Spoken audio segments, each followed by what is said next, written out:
ఇవ్వాలని చెప్పి అదేవిధంగా కేంద్ర ప్రభుత్వం జనగణనలో కులగణన కూడా చేర్చి దేశవ్యాప్తంగా కులగణన చేపట్టాలనేటువంటి డిమాండ్ అది చాలా కీలకమైనటువంటి ప్రధానమైనటువంటి సమస్య. అదేవిధంగా కేంద్ర ప్రభుత్వం మంత్రిత్వ శాఖను కూడా ఇస్తారని చెప్పి బీసీలకు హామీ కూడా ఇవ్వడం జరిగింది. అది కూడా అమలు కాలేదు. ఇటీవలనే కేంద్ర ప్రభుత్వం కూడా దేశవ్యాప్తంగా బడ్జెట్ ని కూడా ప్రవేశపెట్టడం జరిగింది. దాదాపు 53 లక్షల కోట్ల బడ్జెట్ ఈ దేశంలో నేను ప్రవేశపెట్టానని చెప్పి మోడీ గారు గంభీరంగా ప్రకటించారు. కానీ ఓబీసీలకు సంబంధించి ఆయన కేటాయింపులు చూస్తే కేవలం 3-4 వేల కోట్లు కూడా లేనటువంటి పరిస్థితి. 2,000 కోట్లు అన్న కృష్ణ గారు చెప్తున్నారు. 2,000 కోట్లట. ఎంత అన్యాయం!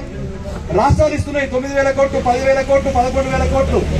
మరి ఈ దేశవ్యాప్తంగా సగం పైన ఉన్నటువంటి ఓబీసీలకు సంబంధించి మరి కేంద్రం ఇస్తున్నటువంటి బడ్జెట్ ఎంత అంటే ఏమీ లేదు. కానీ మోడీ బీసీ అని చెప్పి పెద్ద ఇలా డబ్బికలు కొడుతున్నారు.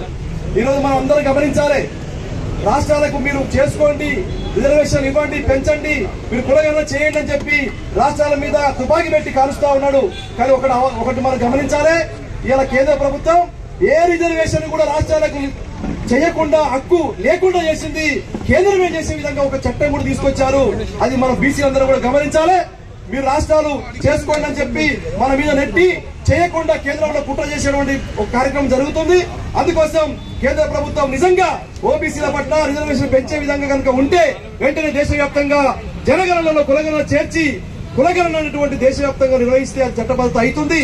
అదేవిధంగా ఈ రాష్ట్రంలో 34% గతంలో ఉండేటివి అవి తగ్గినప్పుడు కూడా ఇక్కడ రాష్ట్రంలో ఉన్నటువంటి ఏ పార్టీ కూడా మాట్లాడేటువంటి పరిస్థితి ఉంది. ఆ సందర్భంగా కృష్ణన్న గారు, నరేంద్రన్న గారు, ఈశ్వరయ్య సారు మేమందరం కూడా రోడ్ల మీదకి వచ్చి ఆందోళన చేశాం. ఆ రకంగా పోవడానికి కారణం కూడా 9 షెడ్లో లేకపోవడం వల్ల మరి తగ్గబడ్డాయి. ఇప్పటికైనా ఈ 42% ఈ రాష్ట్రంలో ఎన్నికల సందర్భంగా కాంగ్రెస్ ప్రభుత్వం హామీ ఇచ్చింది. అందులో ఉపవర్గీకరణ కూడా అన్నారు. మొన్న పెట్టే బిల్లులో ఉపవర్గీకరణ 42% పంపించారు.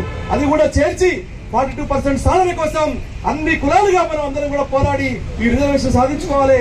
దీనికి మేము సంపూర్ణంగా వృత్తి సంఘాలే కానీ సంఘంగా ఇప్పుడు